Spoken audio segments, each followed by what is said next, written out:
कलात में महंगाई का जिन मजीद बेकाबू हो गया।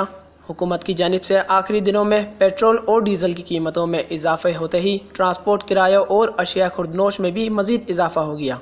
महंगाई ने अवाम का जीना महाल कर दिया है। माशरे का हर तबका इस कमर तोड़ महंगाई से बराह रास्त मुतासिर हुआ है। गरीब और मजदूर तबकों के घरों में चूल्हा जलना भी दुश्वार हो गया। भूख, इफलास, फाका कशी का मंजर, भूख से बिलबिलाते बच्चे। इस नागुफ्ता सूरत हाल में मजीद पेट्रोलियम मसनूआत की कीमतों में इजाफा अवाम की मुश्किलात और परेशानी में इजाफे का बाइस बना हुआ है। पेट्रोलियम मसनूआत की कीमतों में इजाफा हुआ तो ट्रांसपोर्ट किराए में भी इजाफा हुआ और जो अशिया खुर्दनोश की कीमतें हैं उनमें भी बेतहाशा इजाफा हुआ।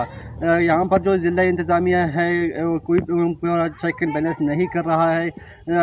सब अपनी मर्ज़ी के मुताबिक रेट्स बढ़ा रहे हैं। इसी वजह से जब ये हुकूमत जाते जाते भी हमारे आवाम पर पेट्रोल पंप गिराया और पेट्रोल की कीमतों में इजाफा कर दिया, इसी वजह से अब महंगाई भी अपने उरूज पर आई। शहरी हुकूमत से आखिरी दिनों में महंगाई कम करने की उम्मीद लगाए बैठे थे, मगर हुकूमत ने महंगाई में इजाफा कर दिया। शहरियों ने जिला इंतजामिया से मुतालबा किया है कि चेक एंड बैलेंस का ख्याल रखें। अक्सर दुकानदारों ने अपनी मनमानी करके कीमतों में इजाफा किया है, उनके खिलाफ सख्त कार्रवाई की जाए। वश न्यूज़, कलात।